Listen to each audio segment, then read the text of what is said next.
What were you doing just before you turned 18 years old?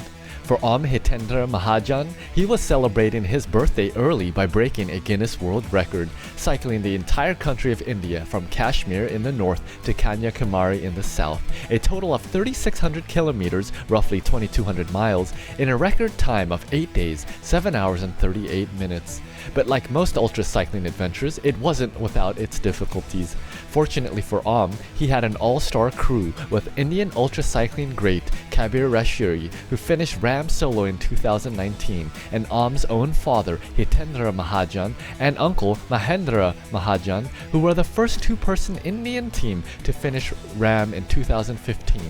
Most surprisingly, however, is that Om has only been riding ultra in distances for 3 months before his own world record attempt, after 5 years of national level road racing. Om's next adventure, the 2021 edition of the Race Across America. You'll definitely want to follow this young superstar's journey. I'm your host, Justin Tu. Let's roll.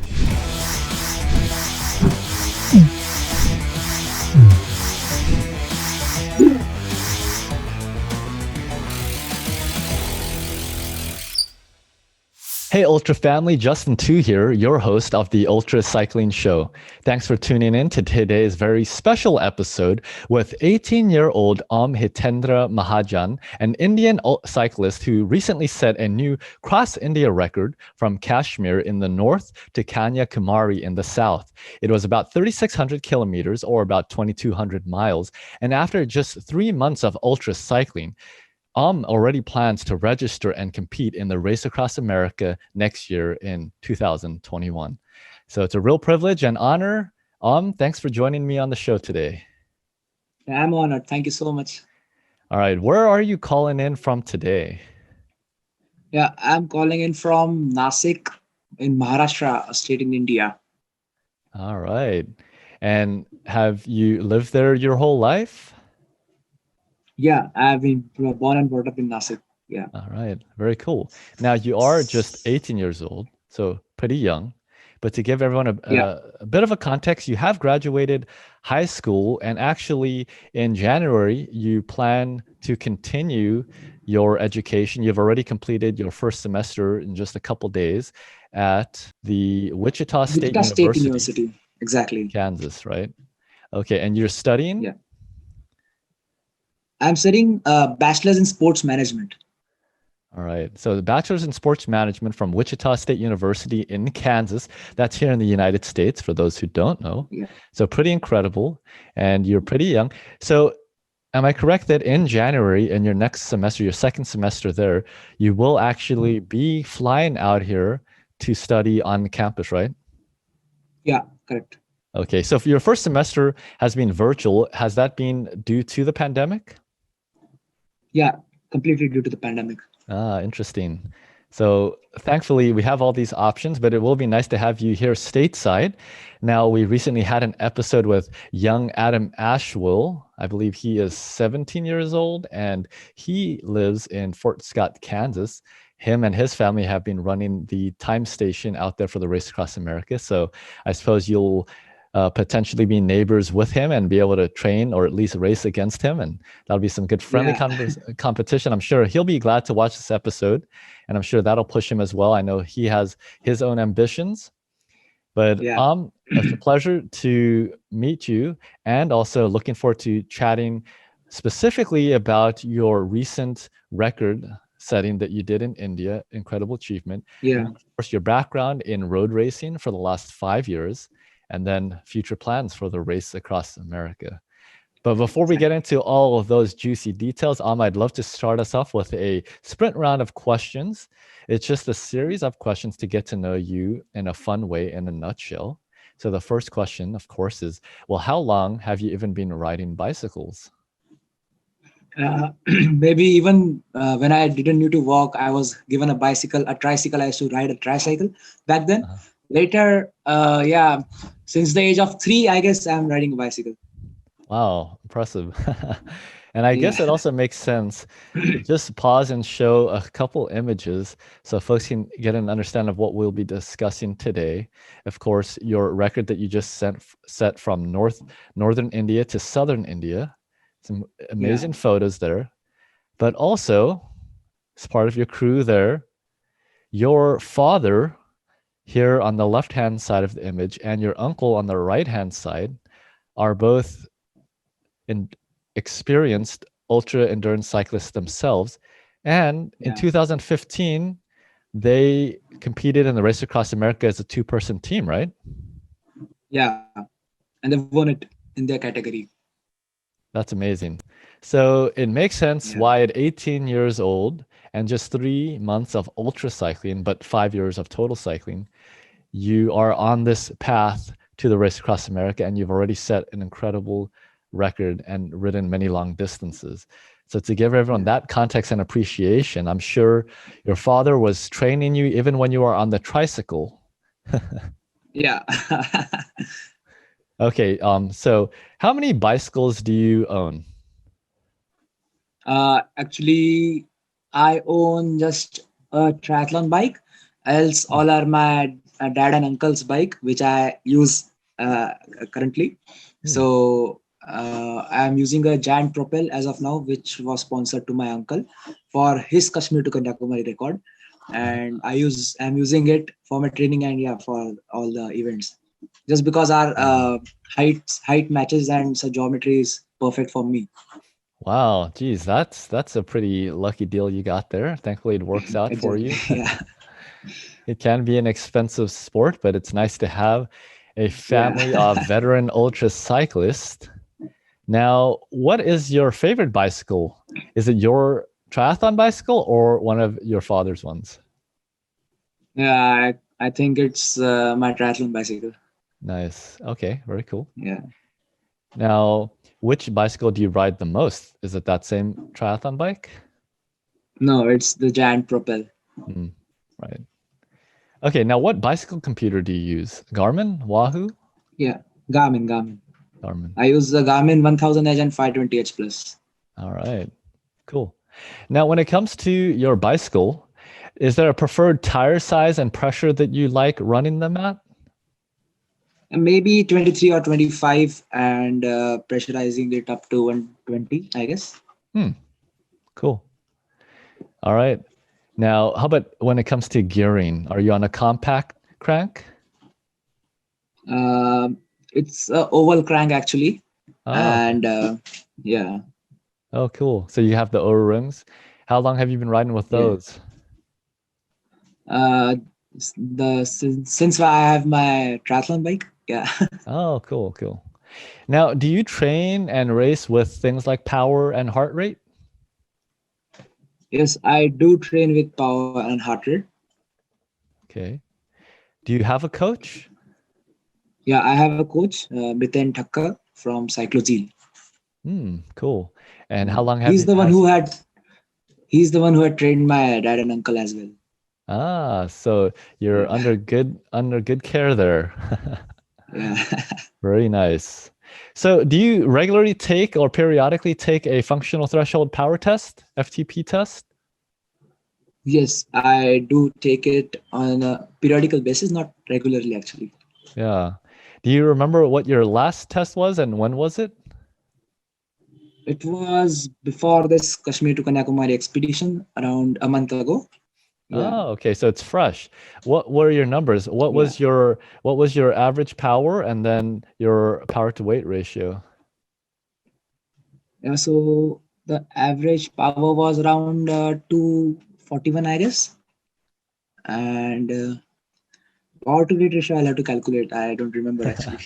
So, okay, we could calculate that together. So 241 watts, divide that by, what is your weight in kilograms? 66 and a half. 66 and a half. And how tall are you?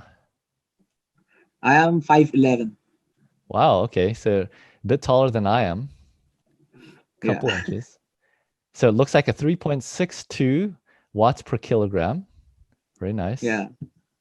Okay, so when it comes to bicycle terrain, do you prefer the climbs, descents, rollers, or the flats?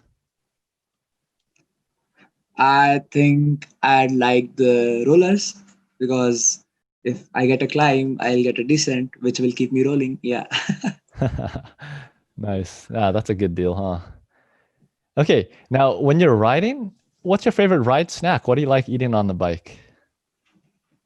When I'm riding, I think I prefer having maybe some gels. Yeah, some gels, energy Wow. gels. Ah, interesting. Yeah, So even on your record setting that you did, were you primarily eating gels on the bike?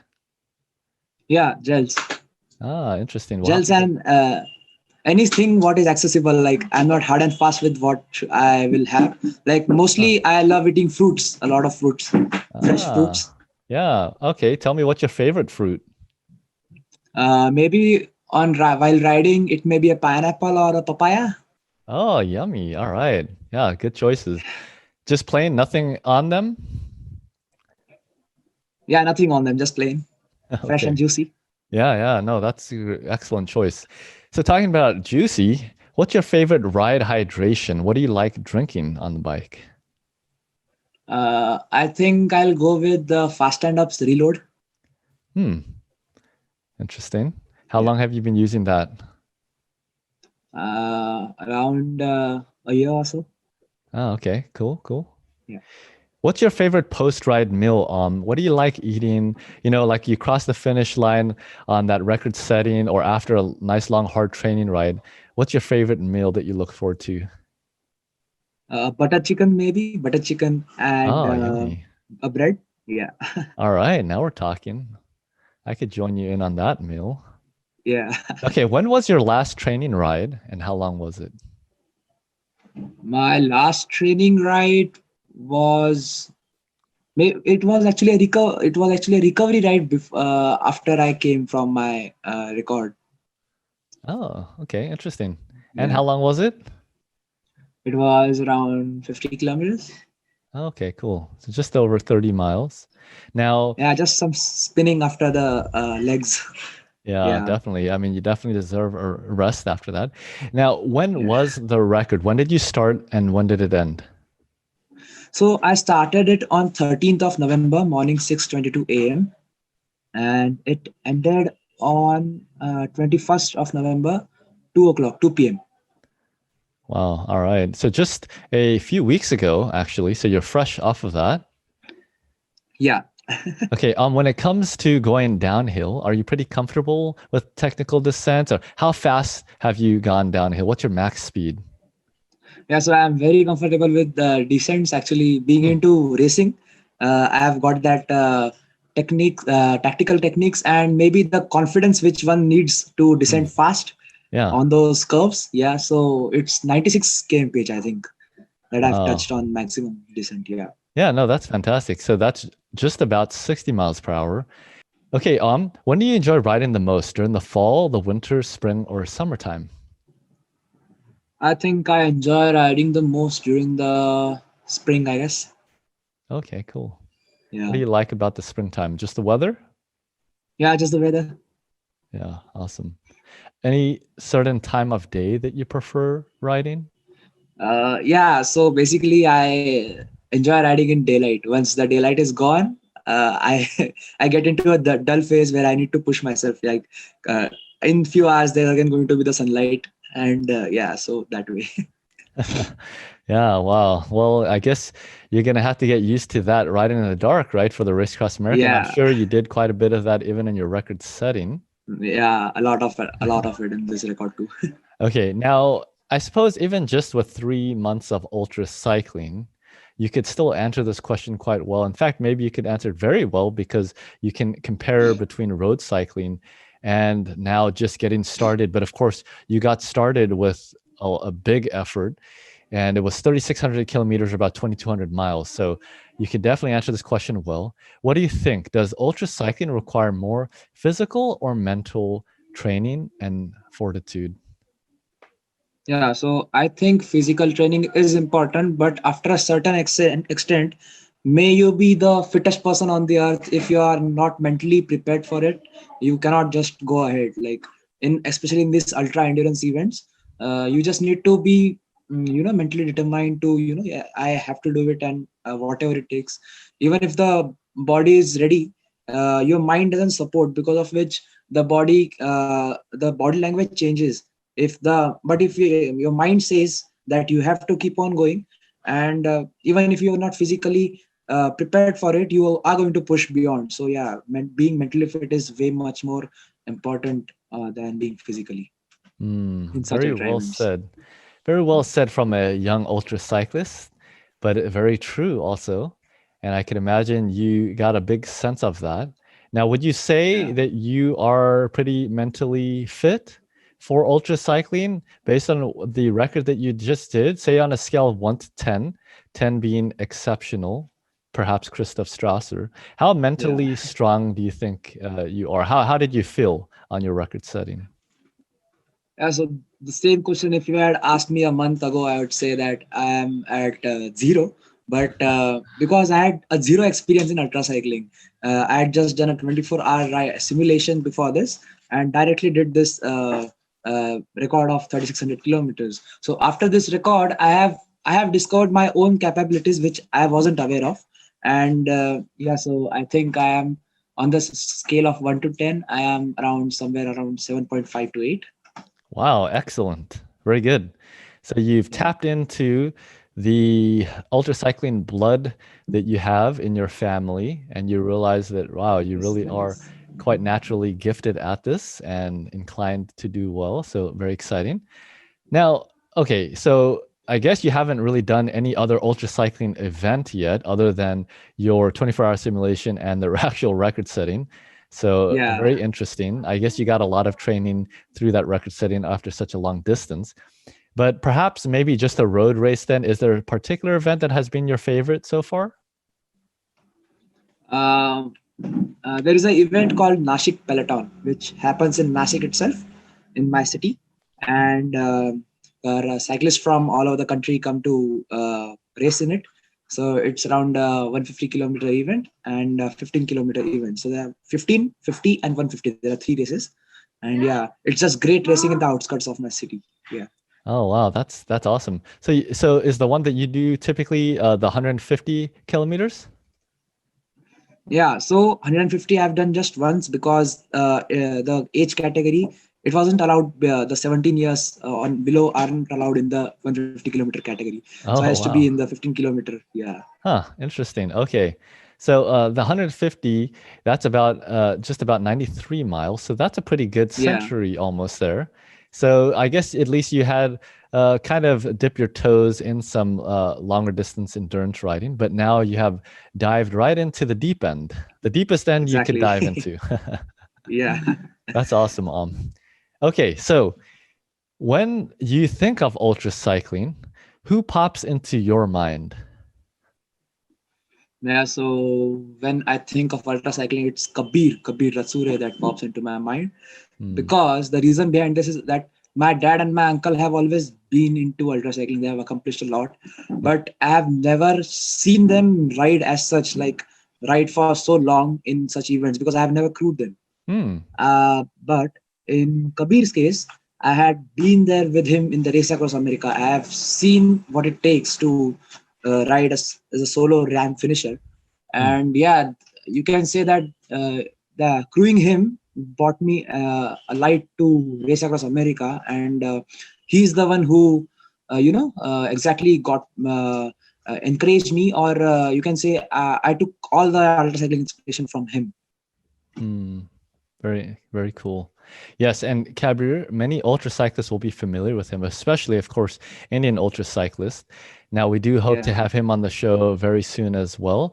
We know that he has won many of the ultra cycling events there, especially those put on by Inspire India. We learned about that through exactly. Divya Yeah. Tate, who is the promoter of those events, including the Deccan Cliffhanger and the Great Himalayan as well. Any Yeah. ideas to do some of those races anytime soon, perhaps as a training and a stepping stone towards the race across America? Yeah, so I was actually planning for the Deccan Cliffhanger, which was supposed to happen this November. I was training for that, but due to COVID pandemic, it got postponed to January, and hence I did this record in that time. Ah, very cool. Yeah, and Well, I it's a good actually replacement. plan and yeah, I actually plan and want to do those Inspire India races, but unfortunately, I will be moving to US this January. so I Oh won't be able yeah. to do That's any. right. Yeah, Huh? That's right. But many good races here. Now, thanks for going through that exactly. sprint round of questions with us. Learned a lot there already and very intrigued by your story and can't wait to continue following your journey. But until then, we have this nice opportunity to pick your brain a little bit and understand what's ticking in your mind and what has set you off on this trajectory at such a young age, and not just at a young age, but incredibly within 3 months again of ultra cycling. So before that, the longest distance I suppose that you had raced in was that 150 kilometers that you did. So not even a No, century. no, No? it was 550 kilometers that I did in 24 hours. So that was my longest. 551 Okay. kilometers. Yeah, Right. That was the simulation that you did. But now yeah, an event before that, I suppose the longest wasn't even a century at that point, although you were racing them. So yeah, it's yeah, yeah. incredible that from barely racing a century, then you did 124-hour event, which is amazing in itself. Then all of a sudden you did Yeah. a multi-day event, 3,600 kilometers, amazing. And now all of a sudden, within about say 12 to 18 month time frame, you'll be doing the race across America. Yeah. So very fascinating. Look forward to understanding more and seeing why. But I suppose we kind of know and have some idea why. And I'll share here the cycling page, Mahajan Brothers Cyclists. Again, your father here on the Yeah. left side. And in fact, his name is Hitendra Mahajan, Yeah. which is also forming part of your name, which is Om Yeah. Hitendra Mahajan. So Exactly. I guess you were destined to be doing exactly what your father is doing. Now, on the right side here is your uncle, that is Mahendra Mahajan. And Yeah. both of them, again, competed and completed the 2015 edition of the Race Across America as a two-person team. And we could see even on this banner here on their Facebook page, it looks like they even did this cycling challenge, which was 6,000 kilometers and Yeah. the Golden Quadrilateral. Tell me a little bit about that before we get on with you. It'd be great to understand kind of where you're coming from, some of your inspirations, your background, the people that you're surrounded with. Yeah. So my dad and uncle had always been into marathon running, mountaineering, and ultra cycling, who Mm, have always inspired and motivated me. And yeah, they have played an important role, vital role, in fact, in making me today who I am. mm. So they did many races such as Race Across America, the Golden Quadrilateral Challenge. The Golden Quadrilateral Challenge basically is the 6,000-kilometer route, which it is a highway, which you can call it as an interstate highway, which joins four main metropolitan cities of India. That is the Delhi, Mumbai, Bangalore, and Chennai. Yeah, so joining all these four, it forms a golden quadrilateral that is 6,000 kilometers. So they did it in a team of two format, just like the Race Across America. Later, they also Everested the Mount Everest. They also submitted the Mount Everest, in which also they cycled from the sea level, that is on an altitude of zero, Mumbai, to Nepal, and from there they just trekked, the trek to summit of Mount Everest. So it was a sea to sky expedition. Yeah. So Holy moly. Wait, let's pause there for a second. So they yeah, biked in Everest, or no, they didn't bike in Everest, they biked to Everest. How long yeah, was that distance? that was something around 3,000 kilometers, I guess. Wow, amazing. So they biked Yeah, 3,000 kilometers. 3,000 yeah, kilometers in miles, that is 1,864 miles. So they did a yeah, very long ride to get to the base of Mount yeah. Everest. And Mount then they Everest. Yeah, actually climbed up to the summit of Mount Everest. yeah, Amazing. Wow. That is quite a unique experience. And yeah. geez, I can understand even just from that why you're as crazy as you are. No, very cool. Great Gotcha. ambitions, but also great successes. So well done to Yeah, your father and your uncle. Hope to have them on the show someday to get all the details of that. I could just imagine all the incredible memories and also perhaps adversity and also hurdles that they had to get over in order to make that happen. But yeah, it sounds like they've done a lot, and even with the Golden Quadrilateral Cycling Challenge, they have accomplished a lot in their lifetime.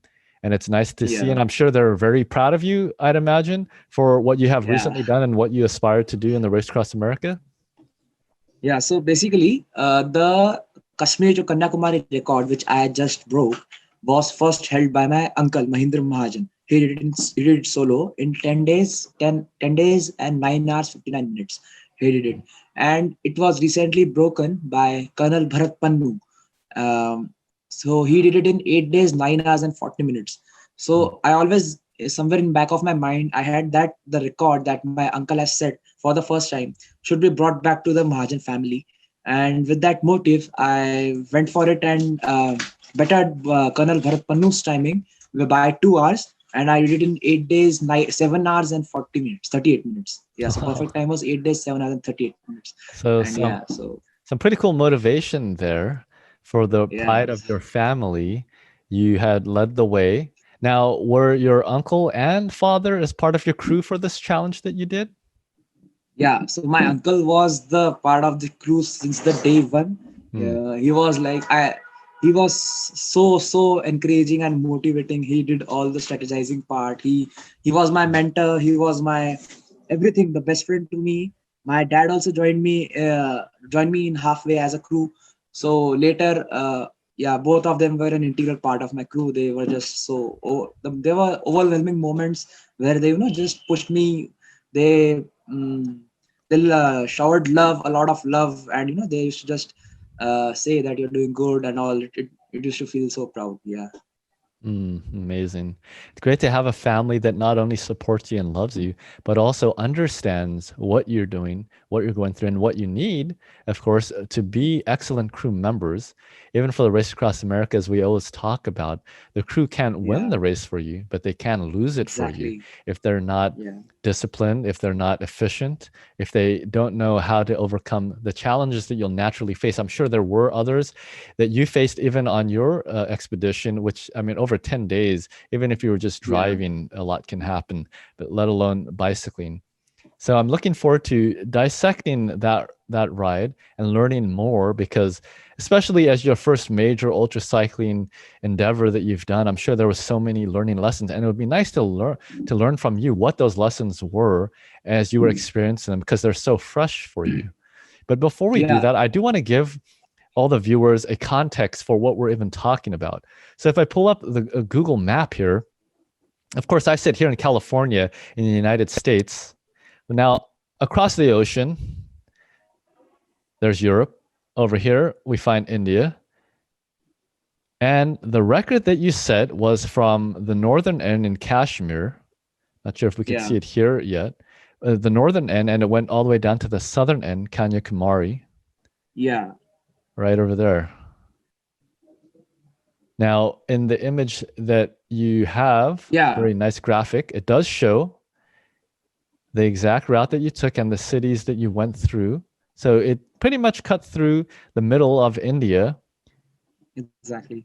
And that's a very long distance. So 3,600 kilometers, actually, it ended up being. Now, I see this slogan here, be cool, pedal to school. Tell me about that.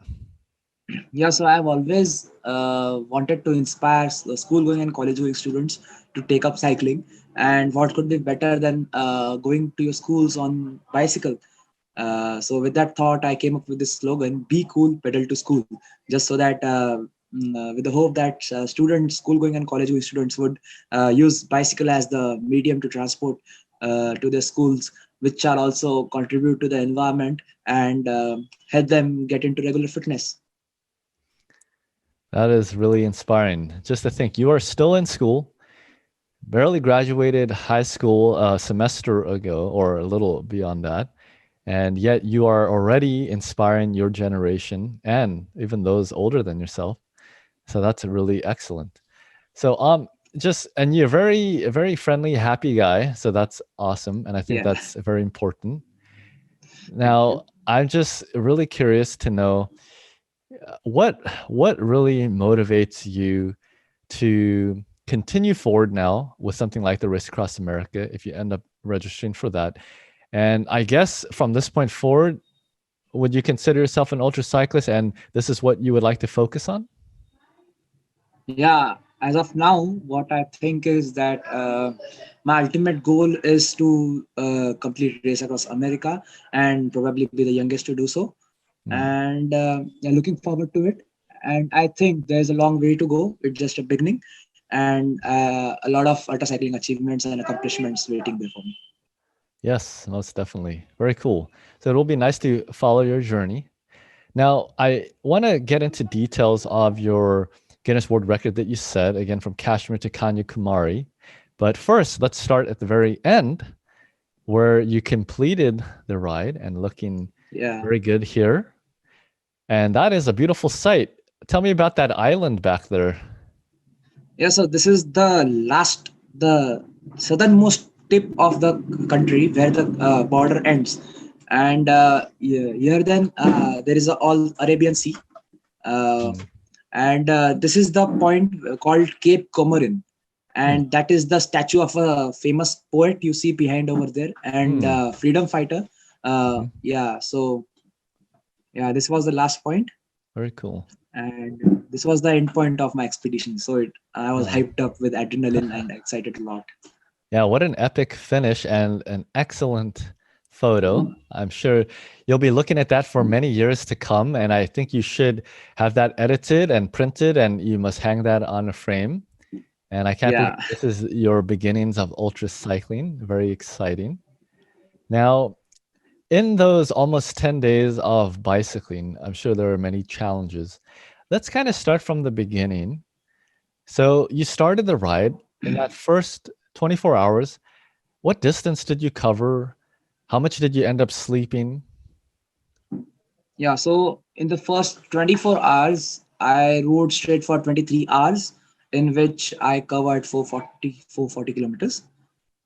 So while in the first 24 hours, you cross Kashmir. Kashmir is a very cold place Hmm. for the place where I started. So when I started, it was around 0 to 4 degrees of temperature, which was quite cold. Moving ahead, I need to surpass two big hills Hmm. because it is in a hilly, mountainous area. Two big hills of two straight climbs of 20 kilometers, and there was a problem in Kashmir that they had taken the roads were open for maintenance that day, and my support vehicle, my primary crew vehicle, was stopped and wasn't allowed to follow me. So therein, for around 250 kilometers, I was self-supported. So in that, unfortunately, I also had two flat tires, two punctures, which I had to repair by myself. And I Wow. had to stop due to road closures. But once in ultra cycling, as the clock starts, it doesn't stop for anything. So Yeah, yeah, right. I ended up wasting around 2.5 hours in Kashmir, crossing Kashmir, just Wow. because of road closures, which was kind of disappointing mentally for me because wasting 2.5 hours in a record attempt is every cyclist would know how disappointing it is, and that too on the first day when you plan to clock as much as miles as possible, as many as miles as possible. But my uncle backed me and said that you are doing good, you are doing great, just don't over push to compensate those 2.5 hours, because this may lead to mean getting into fatigue, and hence he said Hmm. that just keep calm and just keep going. So yeah, these and I did around 440 kilometers, and after 23 hours I stopped for sleep. So this was Hmm. the first day. Wow. So a lot of adversity, and now all of us in the ultra cycling family feel the pain and understand those challenges. But it sounds like with the right mentorship from your uncle, is a good, you could almost say kind of a crew chief. He Yeah. told you the right thing at the right time to keep you positive and to turn that negative situation into something that wouldn't stop you at the very beginning of many, many days. So I'm glad you had him with you. Now, I do want to Yeah. share a photo that you sent of this is your crew, right? For the Yeah. actual. So let's see, we have Yeah. 8 person crew. Were there two vehicles Yeah. then? Yeah, two vehicles, and it was actually a 9-person crew. A person, Hmm. the one of them is just clicking the photograph, so he isn't in the picture. Yeah. Wow. All right. Very, very cool. So you had the proper sized crew, of course, because your father and uncle have that experience. Now, as these crew members, the other ones, other than your father and uncle, Do they have experience? Are they ultra cyclists or cyclists, or have they crewed on different Race Across Americas or some other endeavors that yourself or your father or uncle have done? Yeah, so other than one person except my dad and uncle had a great crewing experience, Milind Wadekar and Dr. Nitin Rondar. These two people were who had a great experience of ultra cycling crewing Hmm. and what it takes to be ultra crew. Also, I had Kabir as my crew, so it was also a great push Oh, for me. wow. Yeah, so Amazing. he encouraged me a lot, and having someone who is a solo ram finisher as your crew for whom you have crewed is a great feeling. So yeah, these were the people with the great crewing and racing experience, and others were those who were into road racing actually, but they were my very close buddies and two great friends. So they just they were selfless and ready to do anything whatever it takes for me. So yeah, that's what I think a That's so perfect cool. crew must be like. Yes, it sounds like you do have the perfect crew, and it's incredible that you had Kabir there, and also Yeah, your father and your uncle. So you really had an all-star crew. There was no reason why, from a crew perspective, you wouldn't be able to make the journey. But again, those setbacks, now in the Race Across America, even there oftentimes are road closures or roadblocks or detours, reroutes that you have to take. Of yeah, course, there are provisions made and you then simply have to go around them. But it's a great experience that you're having. And I'd imagine over a 10-day period almost, that you have learned so much of what will be essential for yourself as a rider. yeah. And it's great for the crew to be able to work together as well with you on that.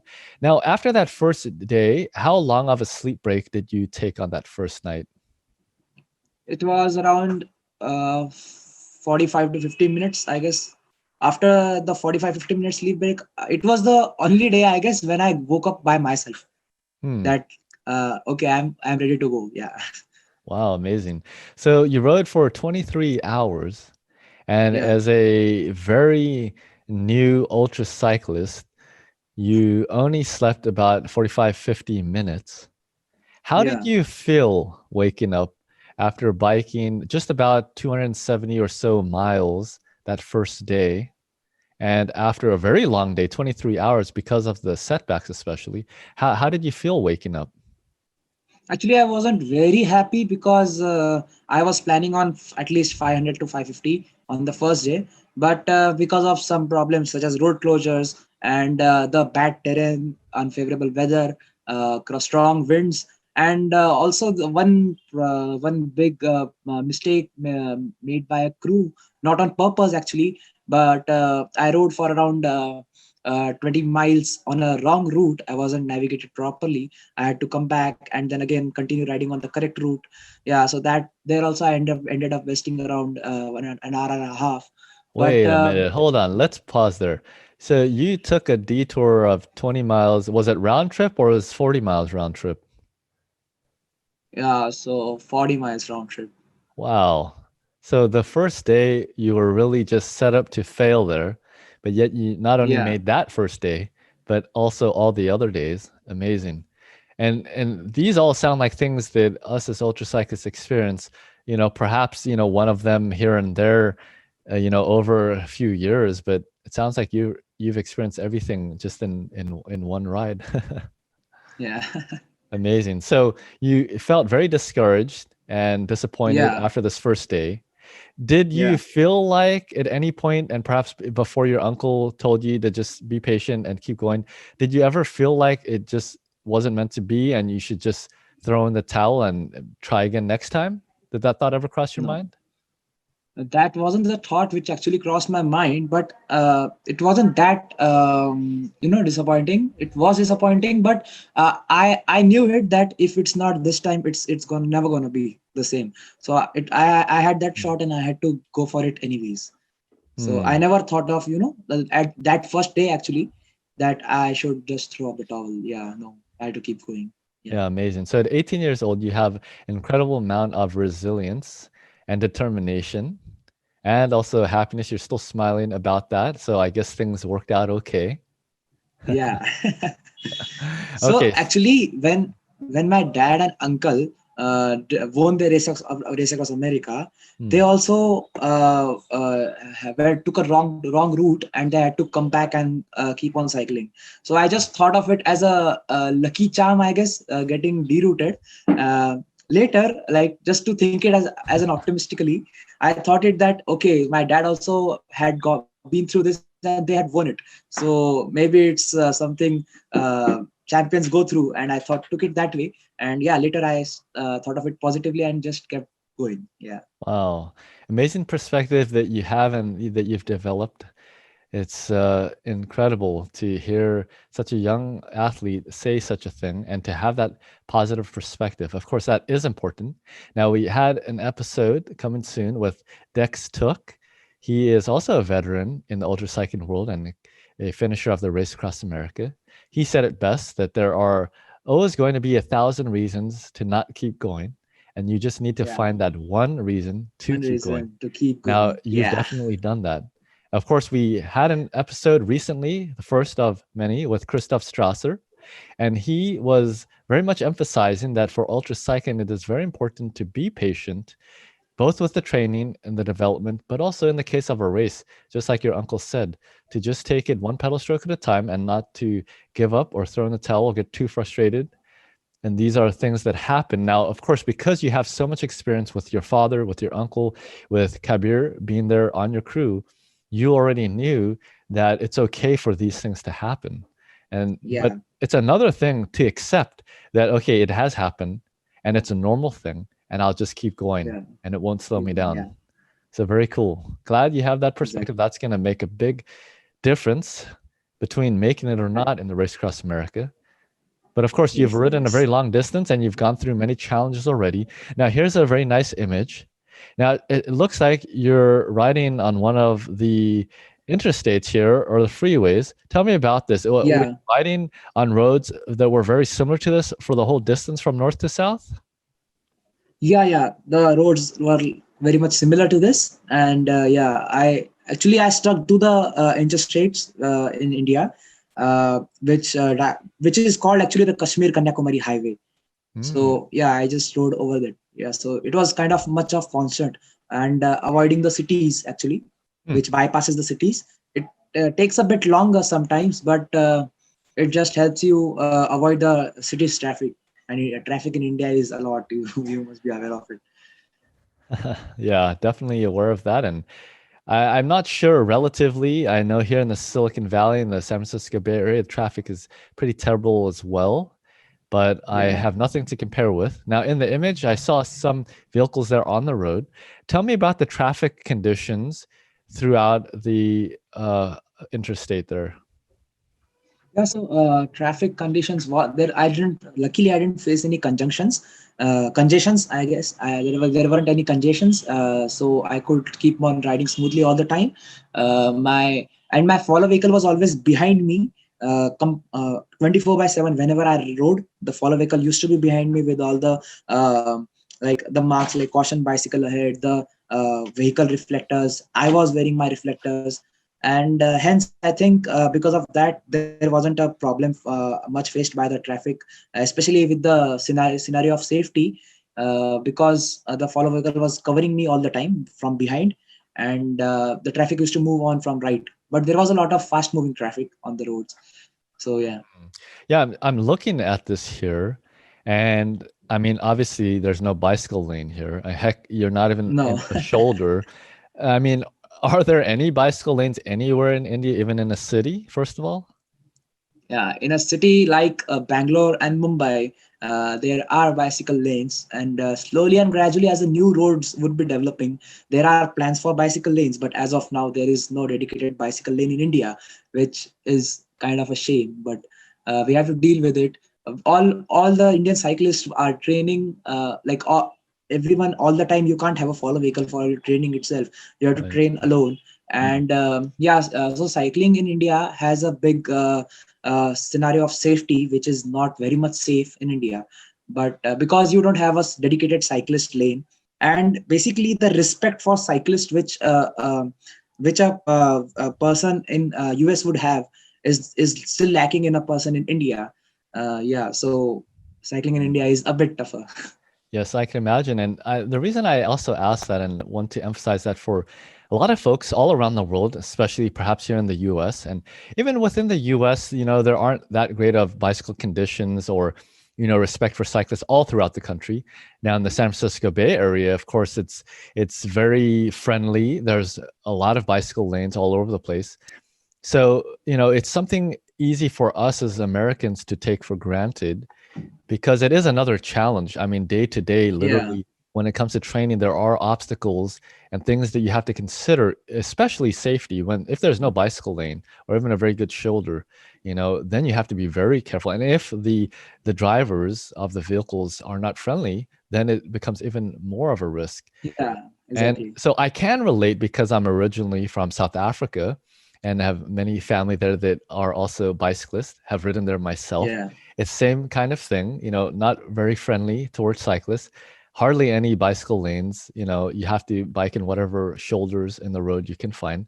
It does pose another challenge. And one yeah, big reason why many cyclists there as well in South Africa, they also do mountain biking because you can go off the road. And yeah. is it the same in India or is road cycling really the big thing? No, I think that mountain biking is much more in India. First of all, because of the mountainous terrain in India, you get a wide variety of mountainous terrain. The Western Ghats, the Himalayas, the everywhere there are a lot of mountains, and mountain biking is a great culture in India. But road biking is also a culture. But yeah, as we say, mountain biking is much more prevalent than road biking in India. Yes, yes, that's right. So you had a lot of conditions to deal with. Fortunately, you had a lot of crew experience and you knew how to take the right safety precautions. Now, of course, the Race Across America, they are sticklers when it comes to safety, and of course, for good reason. Yeah, When you have so many people going across and many conditions, road conditions, different times of day, especially at nighttime, it is very important to be safe. So glad you were able to make that whole journey safely. Tell me yeah. about this vehicle here for those who aren't familiar. What is this called here? So this is a tempo, actually, a tempo auto. We call it a tempo auto, which is a goods carrier, a small goods carrier, which is a size of a five-seater car, and there's just two seats in front of it, and behind they just stuff it with a lot of goods. Actually, the in India, it's common to see goods carrier means overcoming the limit of Mm. how much they can carry. So you can see the goods from everywhere. Yeah. They're filled like anything. Yeah, very funny. And I can relate in South Africa, same kind of Yeah, thing, not just with the goods, but the people. They have people. these Yeah, informal taxis and I mean, vehicles that you might see in the Race Across America, even as one of the support vehicles, but they really pack them with, geez, I might even a lot say of two people. dozen people in there. And then, Yeah, of course, some people from other African countries, perhaps they're just working migrant workers. And then when they go back to the country, they're carrying trucks just like that, but probably piled two or three times higher than that. And many of the times you'll exactly. find them, along the way, especially even by the border, broken down because their car, Yeah, the wheels and everything have gone out. So very funny. yeah, Okay, so back to the record. Thanks for sharing all those details about cycling in India. Of course, we've had a number yeah, of cyclists already on the show, Indian ultra cyclists, and we're excited for another one that is coming up. So we have already had Mayank Tripathi, of course, a great ultra. yeah. Nancy Party. Yes. Yeah, we've also had Srinivas Gokulnath.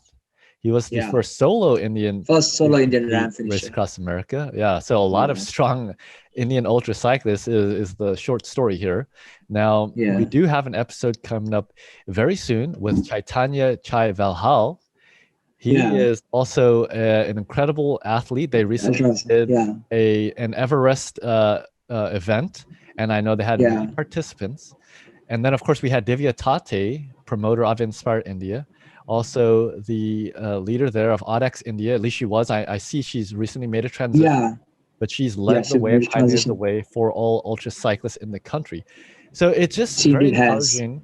Right. It's very encouraging for me to see all these things developing. I remember when I was doing the 2015 Race Across America, actually, I'm pretty sure I saw your father and your uncle the day before doing a test ride on the route. Okay. Yeah, in the first about 20 miles. So we were out there. I was with my crew. I'm certain because I'm pretty sure there was only one Indian team that you're Yeah, racing. So I've actually seen them before. great.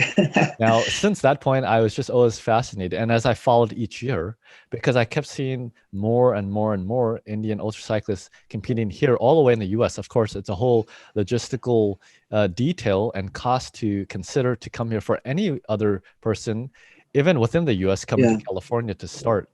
Now, for you, you will have to get all those details squared away, get a whole crew to come over here, you know, yeah, all the equipment, all those kinds of details, so that way you could even make it to the starting line of the race across America. yeah, Fortunately, you have people that are very experienced.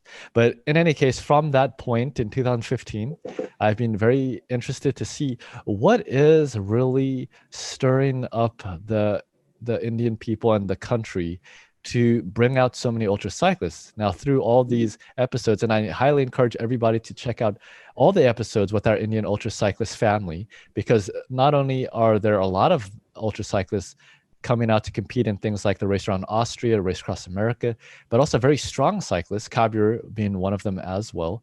And I know we'll see a lot more. There's a lot of cool things happening there. Of course, it's very great to speak with you at 18 years old. If somebody as yeah, young as you can be getting into the sport, it just goes to show what is really happening there. And there's just something good going on to create this development culture to bring out somebody like yourself. Now, yeah, back to your record setting. So, day one was incredibly challenging. There were the yeah, road conditions we just learned about now. There was the detour that you had to take, and just a lot of things going on. Now, you booked by 23 hours. You only slept for yeah, less than an hour. Tell me about the yeah, second day. Well, waking up, you woke up, you felt like you were okay. yeah. I was Which okay. point did you ever feel that you were sleepy or falling asleep on the bike? Perhaps in the early morning time or something like that? Yeah, so it wasn't actually in the early morning time. So basically, I had set my sleeping pattern the way because I didn't like to ride it at the night times. So I used to pull myself after the sunset. Sunset used to be around 6:37, 7 in the evening, and I used to try and pull myself till at least 2 a.m. Midnight. So even if I sleep for around 2 hours, I wake up and start riding by 4, I suppose. And if I start riding by 4, within half or 1 hour, the sun would be up, the sun would be rising, and Mm. which would be again being into my strong point. Like, yeah, the sun is up. I have the motivation, and I'm going to extract all the energy from the sun and keep riding. So I used to just sleep the any time between 2 to 4. Yeah. All right. So do you think you'll carry that across to the race across America? Yeah, I do think that because uh, riding in nights makes me feel a lot sleepy, very much sleepy. But once I get I have realized that once I get a nice sleep, I wake up fresh and end up clocking nice and long miles. So yeah, a short but a nice sleep is important, I guess. Mm. Yeah. Now, on average, through all the just under 10 days of bicycling that you did, how much sleep were you averaging each day? 2 hours. Okay. And did you two always hours. have about a 45-minute or so longer nap and then several shorter power naps in between? Or how did you structure that? Was it the same each day? Yeah, I tried to keep it the same each day, and there were times when sleep was just uncontrollable while riding from around 8 to 2 in the night. There used to be times when I just couldn't make up with my own sleep. So I used to ask for a coffee shot, and around 2 times I used to do kind of. I used to have a coffee shot, and approximately 7.5 minutes is the time it takes to come in action. So that 7.5 minutes, I used to take a power nap. And yeah, so Hmm. the 7.5 minutes of power nap and then a sleep. Yeah, it was all Hmm. about that much. Yeah, amazing. I've actually heard of that. In my own race across America, I researched it. Some people call that a coffee nap. Have you ever heard of Yeah. that? Yeah, Yeah, it's a Kabir, actually Kabir acknowledged me with this. So Kabir's knowledge okay. was what. So it's Yeah. obviously a very good tip, and it's the first time that we've actually chatted about this particular strategy on the show. So I'm glad we did bring it up, and it is again something that I have used myself, and I'm sure actually probably many, and I hope the viewers can comment on their own experiences with it. But again, to maximize the power naps that you do get, it is a good idea to take the caffeine just prior to going down, and then taking that nap. Yeah.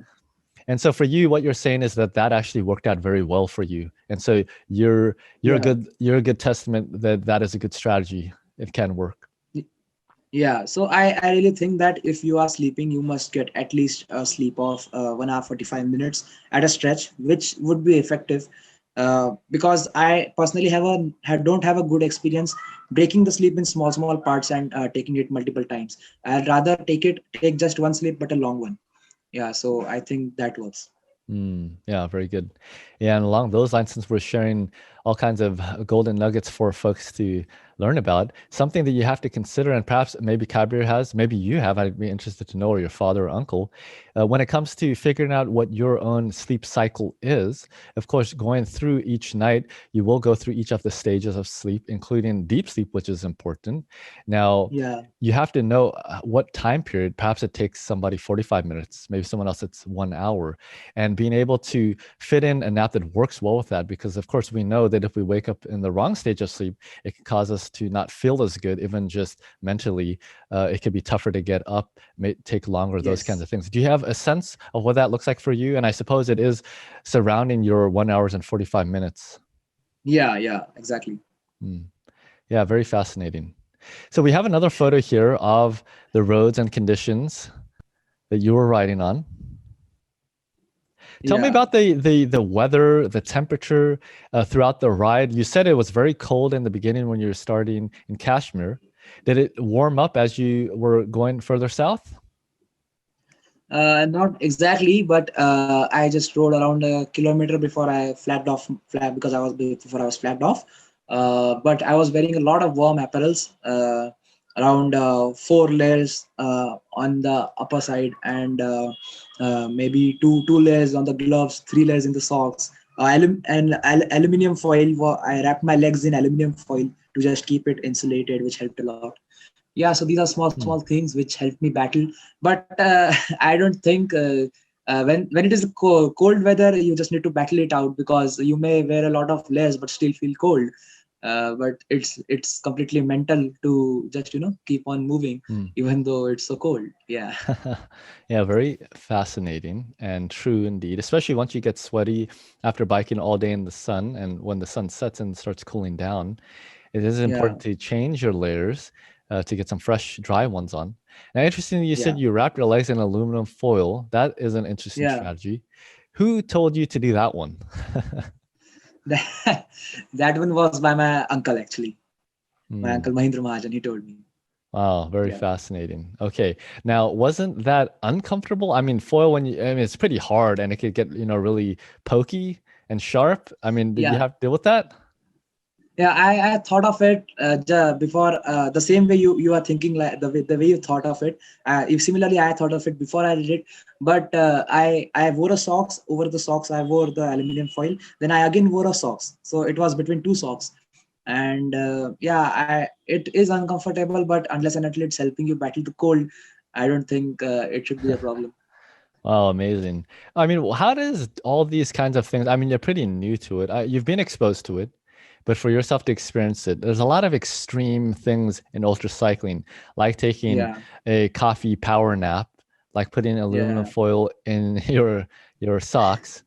What goes through your mind? I mean, is it just very entertaining for you to be doing these things? I mean, are you just very serious about it? I mean, does it kind of feel ridiculous at times to you? It does, but for me, it was my first time I was doing such thing. It was an experience, so I had kept all my doors just like open to learn, nothing to add, nothing to lose, actually. So I was just okay, you want me to do this? Okay, I'll try this. Okay, what's your opinion? Okay, I'll try this again. I try this again, and all these things I just kept on taking, because I don't know how it is going to be, but it can be beneficial. So why not try it? That was my attitude.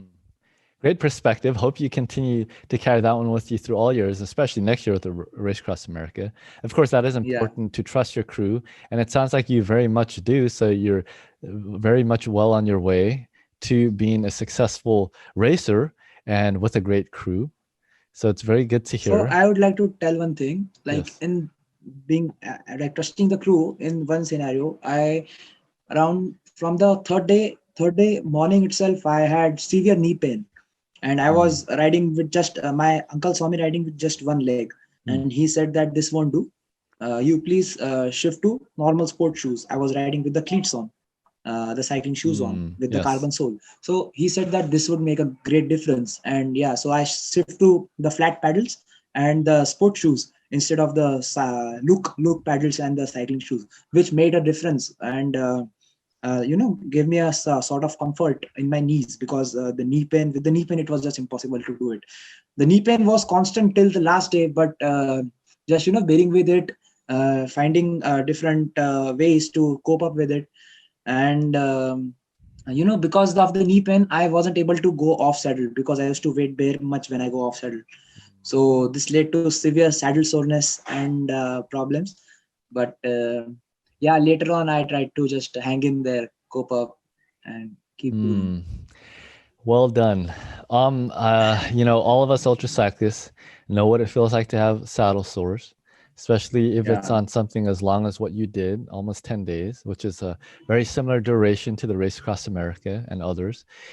So you've already experienced that. You made it all the way there. Of course, you've learned a lot along the ways.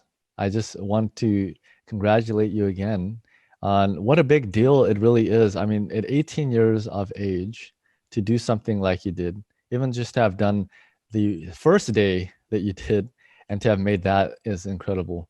But with all the adversity and the things that you experienced, that, for many ultra cyclists, it can take us years to learn how to cope with certain things, trial and error from one race to the next, to build up and to lead to something like a multi-day event, even if it's just 48 hours, for example.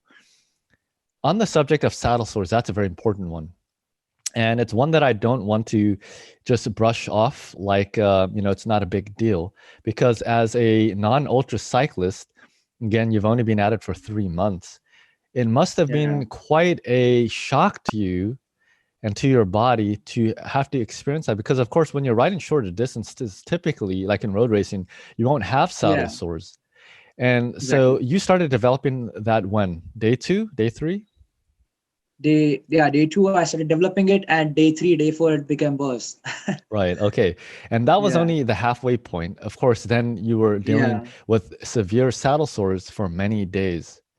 yeah, What was going through your mind? I mean, because the thing with something like saddle sores, hot feet, all these kinds of physical issues that you develop over many miles of riding, many hours of riding, it's yeah, literally there constantly, every single second, every single pedal stroke. So you can't really stop thinking about it because it's always yeah. kind of poking at you. So what was going through your mind from literally day 2 all the way to the end? I mean, So how did you even cope with it? as it hurts tremendously, every pedal stroke it hurts you, and you just can't stop thinking of it. So I just thought that I was given a technique by late Bishmaraj Bam sir. He taught my dad and uncle this technique, and my dad and uncle passed it on to me. So I used to talk with my body, talk with each cell of my body, try and talk with each cell of my body, each muscle of my body. So for example, while riding, I used to just look at the sun ray. I used to say that, okay, to the saddle source. This breath of mine is dedicated to you. All the Mm, energy from this breath is coming to you, and you're not going to pain. You're doing. You just can't say, shut up, legs, do what I want you to do. That would be rude, and the legs won't listen to you. So you have to be like, okay, you are doing a great job. You have to make them realize that you are doing phenomenal. It's just because of your support I am here, and this breath is dedicated to you. All the energy from the sun rays is coming to you, and you are not going to pain, and keep moving. Good job. Just to mm. persuade your body parts so that you just keep going. That's amazing. Wow. Amazing perspective. And to put that into practice is a whole nother thing. On Yeah. Christoph Strasser's episode, we also did talk Yeah. about mental training, and you've shown that you can apply very quickly mental strength and approaches to help you. It doesn't necessarily have to take years to develop the mental perspectives that you need to make it through something like severe saddle sores for days on end, and then ultimately to do a multi-day event like RAM. Christoph was talking about that, and his philosophy is Yeah. that really it's about the physical development. It does take years to develop that and be patient, whereas mentally, really, you could apply certain techniques to overcome mental obstacles pretty quickly. And so I think that's a great example that you've given of how to do that. It sounds like a very fun one also to do. I'm sure it keeps you entertained on the bike. Yeah. And it's something that I think I'll try myself also. Exactly. Sounds like a good strategy. And good to be Yeah. kind to your body, since we do as Yeah. ultra cyclists put our bodies through so much. And I'm sure it was quite a shock to your Yeah. body, since you haven't really done a whole lot. Your body was probably asking, what are we doing here? Exactly. Okay, It was like, so why the hell are you supposed to do this? Just go and sleep. But you have to tell, no, you're doing a great job. You have to go complete this. You have to finish this. Yeah. You have to be positive. right. Well, very cool. Thanks for sharing all that. Now, there's some other images here. I think I first want to share a couple of these images, which a bit nicer roads, it seems, not as much traffic. Very cool. Of course, here on the left side, this is your bicycle, your Yeah, that's my triathlon bicycle. Here's another image Yeah. here on the road. Looks like you maybe are drinking something there. No, yeah, it looks like, yeah. So this was a position where peanuts, I love eating peanuts. So they give me in a glass, in a disposable glass, they used to fill some peanuts and give it to me. I used to have it like a drink, and I used to just grind them in my mouth, keep on chewing and having just like in such a long event, your taste buds are also tired, so you need something salty. So yeah, I used to have those salty peanuts. Yes, very true. And good point that you bring up. Your taste buds are tired. That's a good way to put it. I like how you frame everything with fun and joy in it. Yeah. And it is a challenge. On that subject, you said you prefer, or your preference is to eat gels, right? And Yeah. obviously very sweet. How many gels would you say you were going through every day? And I mean, what else were you putting in there, including peanuts, other than gels? Yeah, so though I prefer gels, you can't just have gels, a lot of gels, because it would be monotonous after a point, and again your taste buds would be tired of this. So you just need to distribute everything of different tastes. So if I have if I have a gel, then I will have a sneaker, I guess, a chocolate, a bounty. Yeah, so I would just keep on replenishing myself. So I had a principle which my coach told me: every 2 sips of anything I drink, I have to eat something. So Mm. it may be anything like dry fruits, it may be fresh fruits, it may be a gel, it may be anything, but I have to keep eating. So I didn't insisted on just having the gels which I like, but also on different things which I may haven't liked, but I enjoyed eating, because just you just need to keep on changing your tastes while riding. Right. It's always a challenge. Was it a big Yeah. challenge for you to find something that you could actually even just chew and taste, because, again, your taste buds are so tired? Yeah, so a very good example, like the peanuts, which I love to eat. But after a certain time, a certain point of time, like around at the 7th day or 8th day, if I want to have the peanuts, I am tired. I just don't want to chew it, because I need to spend another energy in chewing it. So yeah, there are things like this also, like the things you may like to eat, but you may not want to eat, because you just would end up spending energy chewing it. So yeah, That's true. I would rather go for a pineapple or a papaya, fresh papaya. So I Mm. would just chew it once and gulp it down. Yeah, Right, right. Now, I mean, with I'd the experienced crew members that you had, I'd imagine maybe one of them or some of them have used liquid nutrition, like something like Ensure. Did that ever come into the picture? yeah. So I had liquid, and I didn't just stuck to one. I used both, like the liquid nutrition and the solid nutrition. But I think solid diet is very much important in such ultra events. You just can't go with the liquid nutrition. That's what I think. Hmm, interesting. And so I'd imagine for both your father and uncle, they are of the same kind of philosophy when it comes to eating. So I don't think so, because my father eats a lot lesser and my uncle eats a lot more, and I'm much more like my uncle who eats a lot more. So they were like continuously. They said that eating should be your call, because though after a point your body doesn't want to eat, you must be fed mandatorily. But this may lead to overeating and spending much of your energy in digestion of food. So I think eating, how much to eat and when to eat, should be the rider's call, and crew must just be ready to feed the rider. Yeah, Yeah, interesting. A lot of the dynamics that you have to consider and plan for. exactly. And of course, a lot of that comes from training and also doing simulations with your crew. Now, of course, between your 24-hour simulation and this almost 10-day, you can call it a simulation for RAM, you're getting exactly all of that experience. Now, here's another Yeah, nice photo. Looks like it's probably around just before sunset. And looks like a nice road there, nice and peaceful. I'm sure there's many good yeah. sights and beautiful things to see. Have you ever been on this road, this stretch from the north to south? And have you seen a lot of what you saw? Or what was your favorite parts of the ride, just scenery wise? Yeah, so scenery wise, the best part would be, watching the sunrise. Hmm. It used to be, and every day I used to see a different shade of the sky, and maybe someday I missed out to see the sun while rising because of the cloudy weather.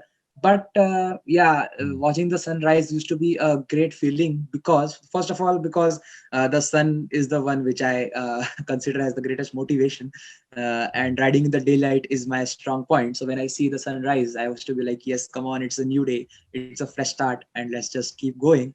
Yeah. And so yeah, and secondly, the beautiful shades of sky when you see during the sunrise, Hmm. during the time of dusk. uh, it's just beautiful. So I still love watching sunrises every day. Yeah, it's great. And one of the beautiful Yeah, things about doing multi-day events, and especially here in the US, it's nice to go not just between, sunrise and sunsets, but also between the different states. And as you cross the state lines, the difference in exactly. terrain that you'll see. And of course, you saw that as a crew member from Kabir just Yeah, last year. So it's all fresh in your mind. And of course, in the yeah. RAM, I mean, you only see half of it in the day and the other half at night. So, you kind of miss out on some of it. But I'd imagine between your own Race Across America attempt and Kabir's one, you'll probably see some more things in the day because, of course, every rider's schedule is not quite the same as the others. Now, here's Yeah, another photo here on the road. I see some mountains there up ahead of yeah. you. I see the sign. Yeah, so that is approaching the my final destination, Kanyakumari. That sign is indicating the way to Kanyakumari. Yeah. Wow. So, at which point did you feel like, okay, I'm almost there, we're getting close? And I don't mean, like 50 kilometers or 100 kilometers from there, but like which day did you feel like, okay, the toughest part was behind me, it's the home stretch, and just mentally you were starting to feel quite positive?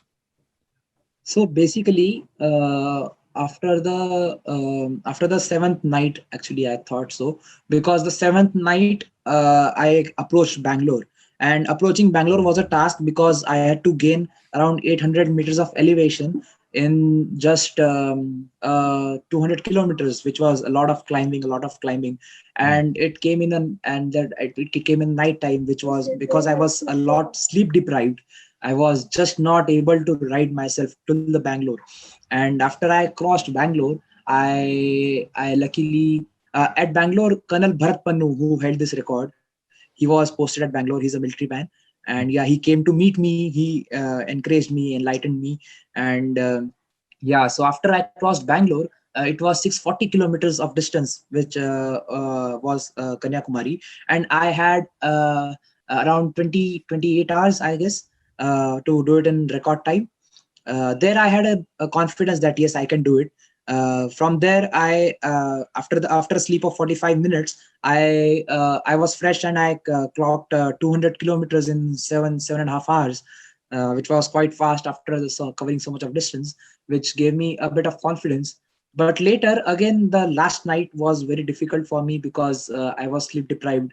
I slept on. My crew tells me, I don't remember this incident, but my crew tells me that I slept off my bike, and I was going to just bang on a divider on the left hand side of the road. But fortunately, I controlled myself, and there the crew gave me a sleep off. The crew made me sleep that because it was getting a bit risky, and with the safety concern, the crew asked me to sleep that the record stays apart. Just you just have to the safety first. So they made me sleep, and there I slept for 4 hours. So after sleeping for 4 hours, I had 286 kilometers to do in 10 hours, which was a task at that time because I was fatigued, I was tired. I had to average around 28.6 for the last 10 hours.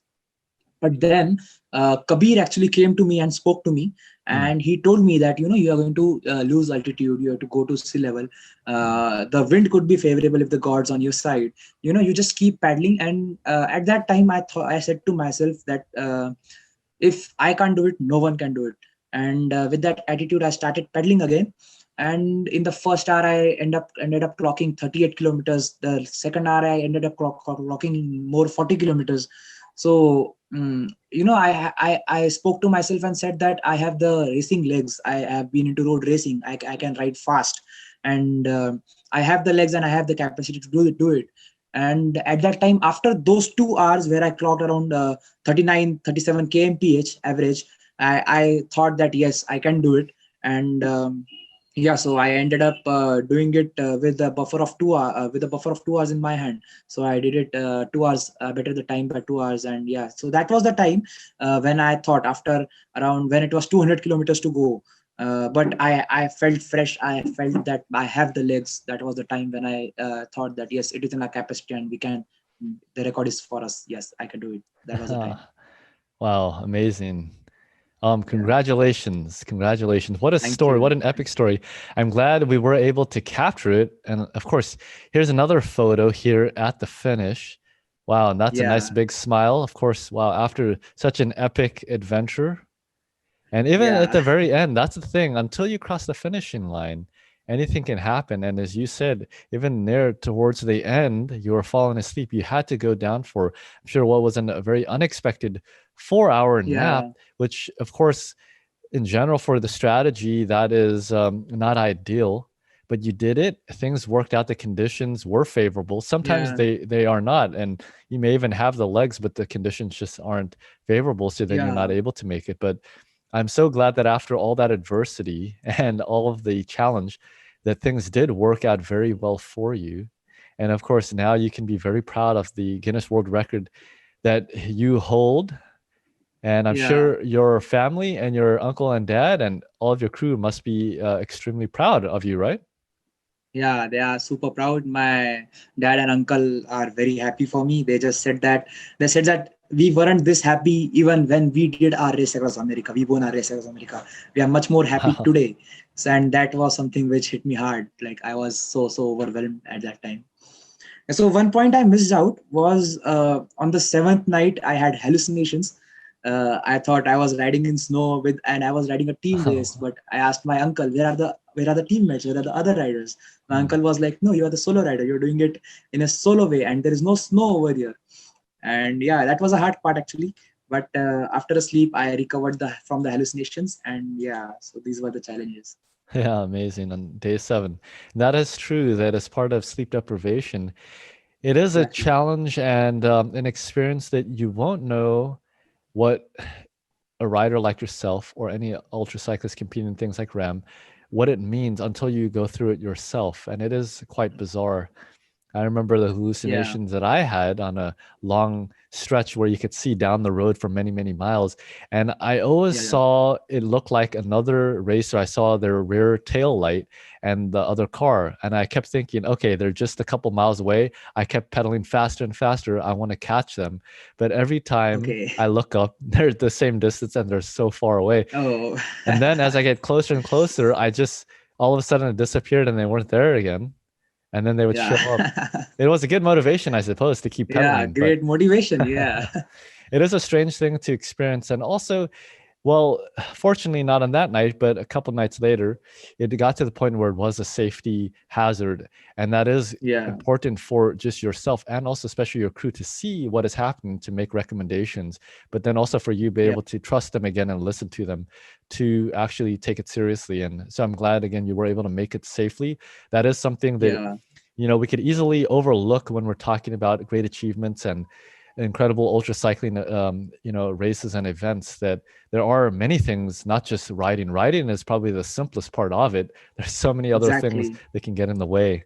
Now, we were talking about, and I love this photo, both you eating, it looks like probably a gel there. No, I'm brushing my teeth. Oh, okay. Okay. Right. Yeah, I could see it now. So you're brushing your teeth. Yeah. It looks very similar to like, you know, the shiny gel packet. Yeah. But it looks like you're also in your flat shoes there, right? Yeah. Right. So because of the knee pain, I had to shift on this flat shoes. Right. Now I'm curious, and I had how to reduce my saddle height a bit. Yeah. Very important to make all those adjustments. Now I'm curious, for your bicycle kit, your clothing, how often were you changing those items? Yeah, so I used to change. I used to change every 24 hours. After a major slip, I used to change those apparels, or else I didn't used to change them. For the first 3 days, also I didn't bother them changing a lot, because I just used to change my bib short, because it helps in prolonging the saddle sores. But I didn't change my upper, like the thing I wore on the top. I used to wear it because I used to wear all that I had for the wind, to battle the cold. And just once the heat used to come, I used to just reduce the number of layers I was wearing. And so even I faced rains at a point. I faced rains, and I there was heavy rains. I still rode in the rains. And after that, there was a point of time where I thought of changing, and immediately it again started raining. So I thought that why to change and waste new clothes, rather wear the wet clothes and keep riding, because even if you wear fresh clothes, they are going to be the same as the wet ones that were earlier. So changing clothes. I just used to emphasize on changing my bib shorts, and not much on changing on my jerseys. Yeah, makes sense. Yeah, that's true. I mean, bib shorts are a little bit more important, especially with rain. Once they get wet and, you know, saddle sores and those kinds of things, even if it gets in your shoes and your socks, that's always quite a hassle. Very interesting. We have a couple more photos here that I'd love to share. I'm curious, what is this one? So obviously you're biking during the nighttime. Yeah. So this is probably while crossing Delhi, I guess. Delhi, this is a metro station on the left, you can see. And it's a station for metro. And this is while crossing through the city. Yeah, I crossed Delhi through the city because it was nighttime and traffic wouldn't be a problem. So yeah, I could see that. Hardly any cars, at least here in this image. So that's nice to know that you were able to have opportunities away from the traffic. Now, one other photo that I'd love to share, of course, we talked about your 5 years of road racing experience. And here's a nice photo to give folks of kind of what that looks like and what you were doing before, just 3 months ago, when you started doing some ultra cycling. Yeah. Very impressive. So this photo was from a national road racing selections, where I had to do a time trial, and time trialing is something which I favor a lot. I love to race against the clock, because it's a challenge to yourself. And this is one of the photo before a time trial I gave. Yeah, very cool. And looking fast. And so I'm sure all of that experience has helped you tremendously. Yeah, I am curious, what do your friends and perhaps fellow team members on your road racing teams and clubs, what do they think of this transition you've made to ultra cycling, and of course for your Guinness World Record? Yeah, so basically my friends and even my coach, for an instance, didn't expect me to get into ultra cycling, but like obviously he must have expected me to get into ultra cycling, but not now, maybe around 10-15 years later. But because I had a good form in racing, road racing. And so the switch I made, I had to convince my coach for it also. I had to but I had my support from my parents and everyone. and tremendous support from the regional clubs. They showed a lot of love and support. So yeah, but it was quite a lot unexpected by all the peer cyclists and everyone to me doing an ultra event. That's so cool. Glad to have all that support. Of course, it's very important. Exactly. And I'm curious, so was that coach, your road racing coach, is that the same now or is it a different coach? No, it's the same coach. Ah, I see. Okay. And it was the same one that had coached both your father and your uncle, right? Exactly. Okay. So good to have the support of a coach and all of that help. What other things did you want to share with regards to the world record setting that you did? Was there some instance, a story, something else that happened, something went wrong, or what do you want to highlight? And when you just think about it, moments, perhaps it's a low moment, perhaps it's one of the high moments. Yeah, so low moment was that one only when approaching the seventh night while approaching Bangalore. I was so frustrated. I was very much frustrated because there was no flats. There were only climbs, a short descent, and again a big climb. So my uncle used to encourage me, like when a truck passed by. After a certain time, the lights of the truck, the tail light of the truck would disappear. So he would say that, okay, so the lights of truck have disappeared, means the truck is going downhill and we are just climbing. So with that motivation, he used to just keep me pushing, that there is a downhill from there. So just get to the crest of the climb. But once I got to the crest of the climb, I used to see another climb on the other side, which was a bit frustrating, and a tough night because I was very much sleep deprived. I had to push myself a lot that night and a lot of elevation gain. So yeah, that was low key where I felt like it's really difficult and it's going a bit hard on me. But I faced a lot of challenges as I have already mentioned. But the high point was just approaching Kanyakumari when the last 200 300 kilometers I rode was like full gas effort, you can say, as if I am riding a time trial. I broke the 200 kilometers into 40 kilometers of time trial and gave it a full gas effort, thinking that this is you have to give it all you have, all whatever you have, all the strength you have to just convert it in by pedaling and just reach the finish. Yeah, that was the very much high point. Yeah. Wow, very cool. Great way to finish. Where some of us maybe just crawling to the finish line, you were flying through it. Yeah, so that was the fastest patch I had rode in the complete expedition, the last patch. Wow, The last amazing. 200 kilometers. Yeah. Yeah, that's so cool. Well, it's been a great adventure just sharing the story with you and hearing from you about this wonderful world record that you set. Before we conclude, I would love to just understand quickly what some of your training has looked like leading up to this record setting that you did. So my training was basically divided into weeks. So if I had a heavy week now, then the later week would be a bit of recovery, a bit of less loading, and yeah, the training would be like it would be someday it would be like the speed work. Someday it would be just endurance work, just sitting on the saddle for long hours. So Sundays it would be long hours, and other days it would be shorter but intense. Yeah. Now, what was the longest rides that you were doing on the Sundays?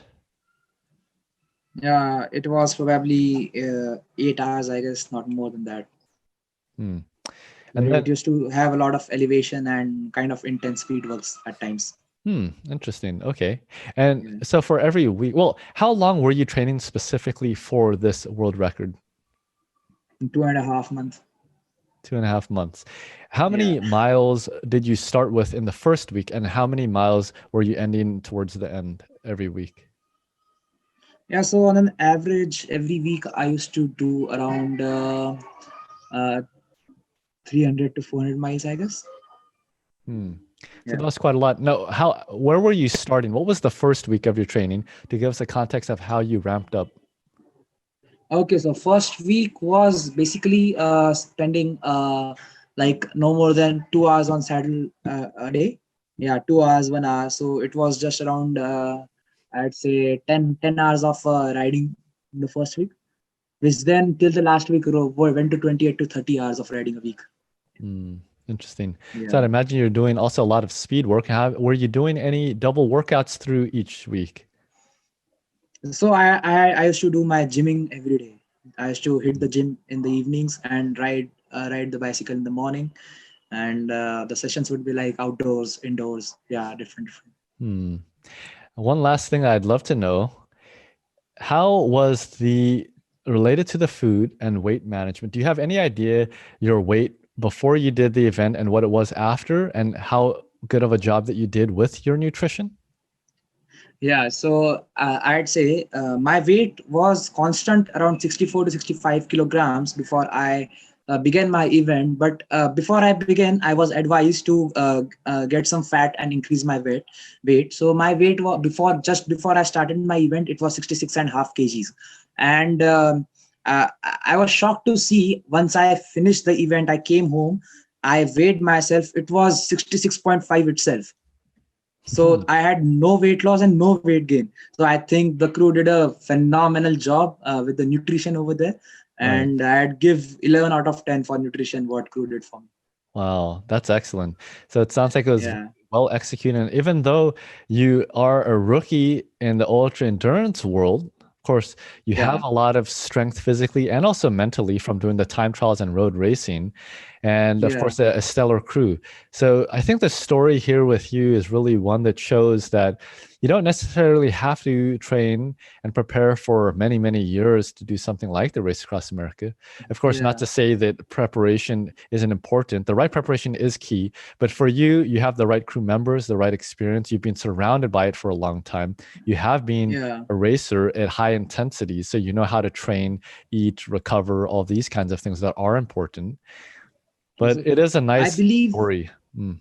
yeah, I believe so. It's not how much you train, it's how sincerely you train for the event. So if you have put in the hard work, and if you have just, with a lot of grit and determination, if you have been there, if you have trained for it, you are going to achieve it. Yeah. So I think the way. Hmm. And I think you epitomized that very well. So thank you for sharing your story with us so that way we can see what is possible and as Yeah. encouragement, perhaps for those who are in their younger years, although, some people don't recommend that younger cyclists do pursue ultra cycling, perhaps focus more on developing with the shorter distances to develop speed and Yeah. all those kinds of things.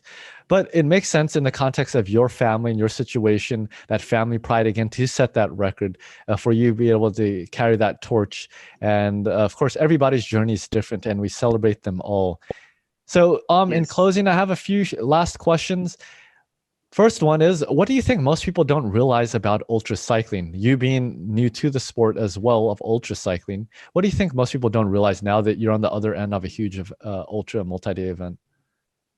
Yeah, so I believe the main challenges ultra cyclist faces is sleep deprivation, and the people don't realize the hours a cyclist spends on a day on his bicycle riding all the time. He sleeps for a small period of time, and once again he has to repeat the same thing the next day and do it for consecutively for a period of long time. So that's something which needs a realization, and that's something one can only realize when one is a part of that event.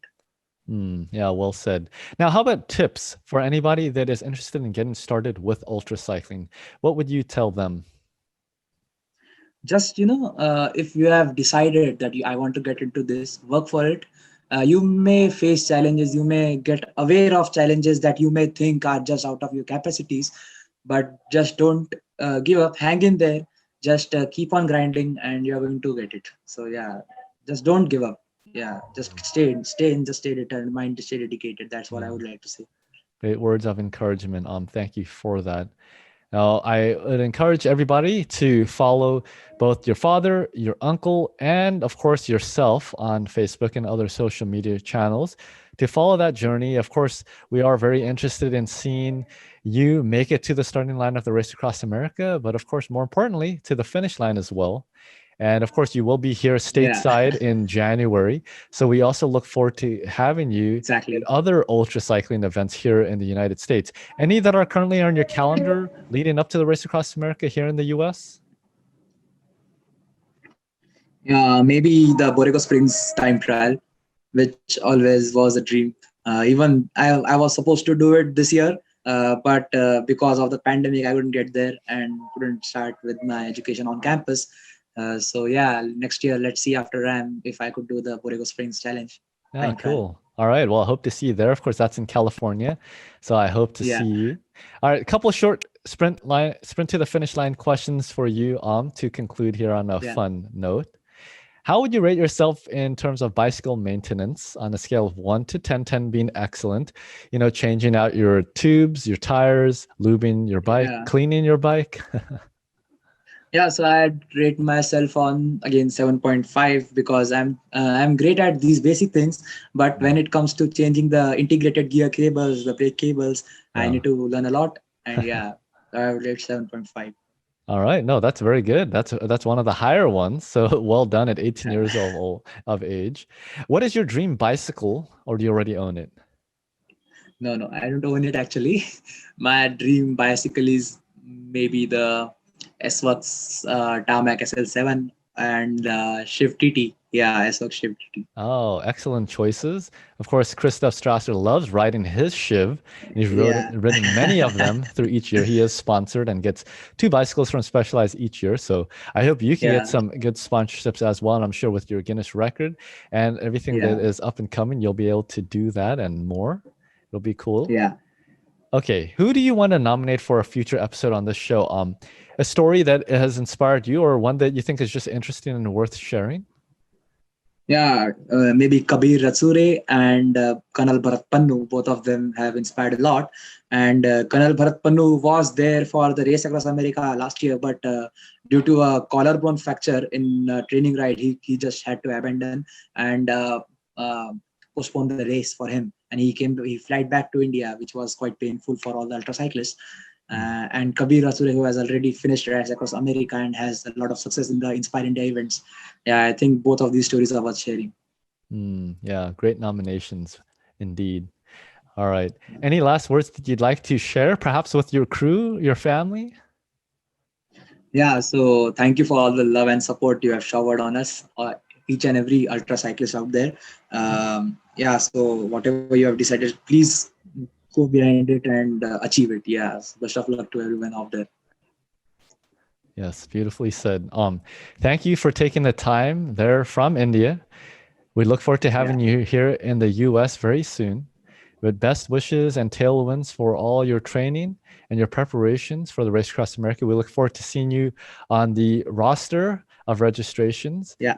And also look forward to seeing you in all of the adventures that you embark on. And I'm sure there'll be many more world records. So thanks again for taking the time to share your story and adventures. And I hope those who are watching got a lot of entertainment, but also inspiration from this episode. So thank you again. Thank you so much. It was an honor being here. Thank you. Thanks, me. All right. So for everybody watching at home, we thank you for tuning into this episode. Definitely a very inspirational and unique episode with 18-year-old Om Hitendra Mahajan. Let's cheer him on and let's welcome him just in a month's time or so to the US. Let's give him a warm welcome and also a run for his money at some of the ultra cycling events here. He is a very strong, dedicated, resilient ultra cyclist. And so we'll look forward to following his journey. Follow him on Facebook and stay tuned for much more coming from this young, up-and-coming ultra cyclist. So until our next episode together, everyone, keep spinning ultra.